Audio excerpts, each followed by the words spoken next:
Welcome on in, NFL Nightcap Recap, Week 4 edition, in a wild and crazy weekend, a wild and crazy Sunday across the NFL that began across the pond with the Pittsburgh Steelers finding their identity, and it ended in Arlington, Texas, with the Dallas Cowboys, unfortunately for them, falling a bit into their identity in the most thrilling 40-40 tie that you're ever going to see in NFL history. So as we begin, sip 'em if you got 'em. So, yeah, we mentioned the Pittsburgh Steelers starting off the morning in Dublin, Ireland against Carson Wentz and the Minnesota Vikings. You just look at that game with DK Metcalf taking it over, becoming the player that the Pittsburgh Steelers thought that they were getting when they acquired him in a trade with the Seattle Seahawks earlier this offseason. Huge win for the Pittsburgh Steelers. They get it done with defense, they get it done with DK Metcalf, and with all of the space that's created around Metcalf by his big playability deep downfield and the attention the defensive coordinators and the secondary from Minnesota had to pay him. Kenneth Gainwell goes off in one of the strongest performances of his time with the Pittsburgh Steelers. So you look at the Steelers forging an identity, then you look at the Chicago Bears. They seem to be stepping into a winning culture around head coach Ben Johnson. In Tampa Bay, the Eagles go down and they completely neutralize the Buccaneers' pressure between Dallas Goedert and the shovel pass touchdown off of a shotgun look deep in the red zone to a Saquon Barkley handoff out of the tush push formation. Nick Sirianni continues to innovate. I talked to an NFL coach about that variance off of the tush push, and he told me, quote, the Buccaneers edge defenders should have stayed home. It shouldn't have worked. Well, it did, and this was only the second time the Eagles have run that play out of the tush push look. It's the first time that it worked. It was a touchdown. It was a pivotal moment in that game. And, it sure seems harder to ban that play if you're the NFL, if the Eagles are going to run that kind of variance off of it and a different look rather than the traditional tush push out of that formation. And, you look at that game, that Eagles Buccaneers game, and in a place that had been a house of horrors for Philadelphia over the years. Baker Mayfield brought the Buccaneers to the doorstep of another comeback win, and that is until Jahad Campbell, the first round pick out of Alabama, pulls off the interception in the end zone, essentially ending the game and essentially once again showing off the Eagles' depth, their balance, and their youth across the roster in key positions. The Eagles are dangerous. It's not pretty. Saquon Barkley does not seem like he is the same player that he was a year ago. The explosiveness does not seem to be at the same level it was a year ago. The offensive line is struggling to open up running lanes. Jalen Hurts, wildly inconsistent, but big time plays in the big time moments when the Eagles need him most.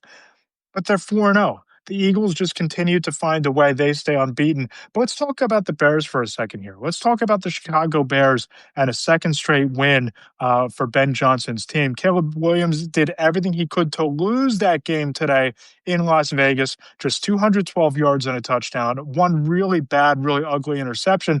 Just not a lot going right for Caleb Williams a week after everything went right against the Dallas Cowboys. But the Bears block a Raiders last-second game-winning field goal try at the buzzer, and it just seems like even though that there may be a talent gap, looking up at a team like the Packers, certainly looking up at the Detroit Lions and how they have played over the past 3 weeks with a couple of really impressive legacy defining, identity reinforcing wins where they're running the ball and playing really dominant defense. Even though there's a talent gap between the Packers and certainly the Lions, the Bears are figuring out ways to win. And a win like today, when you go into Las Vegas, you pull it off on the final second. That's not just a win that you tuck away in the standings for safekeeping at a potential wild card race. That's a game, that's a win that you look back on and you say, that was the catalyst. That was the spark. That's where we found a way to overcome adversity, overcome poor play by our quarterback, and do enough defensively and on special teams to win that game. And maybe it becomes the type of win that launches a run to the postseason and a potential playoff berths. And speaking of playoff berths and validation wins, What a validating performance by the Jacksonville Jaguars on Sunday afternoon in San Francisco. Running back Travis Etienne runs all over the Niners defense without Nick Bosa, 124 yards and a touchdown. Defensively, Devin Lloyd just had a terrific game, intercepting Brock Purdy twice. And I think what's most impressive about Jacksonville's win is they pulled it off without Trevor Lawrence being the catalyst, without Trevor Lawrence really being much of a factor. And in a division where the Texans are hot and cold, big win for Houston today. They got it done. They made a statement. They took out a lot of frustrations today. It really seemed like the Colts came crashing down to earth in that division.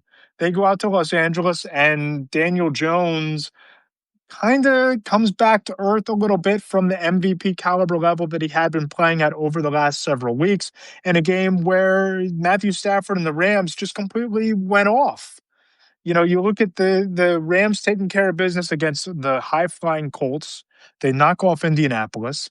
The Jaguars just keep chugging away. The Jacksonville Jaguars are very quietly 4-1. Now, their biggest test is going to come in Kansas City on Monday night. And after a game where we saw speed all over the place, with Xavier Worthy with a big game, Tyquan Thornton with another touchdown on an explosive play from Patrick Mahomes, that's setting up to be a heck of a game.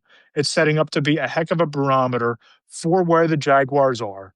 Whether or not what the Chiefs did on Sunday afternoon against a really banged up Ravens team is sustainable. We're going to find out a lot about two playoff caliber teams in the AFC on Monday night in prime time.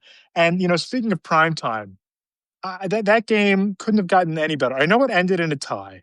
I know that, you know, the outcome is what it is, but that game in Dallas had a little bit of everything.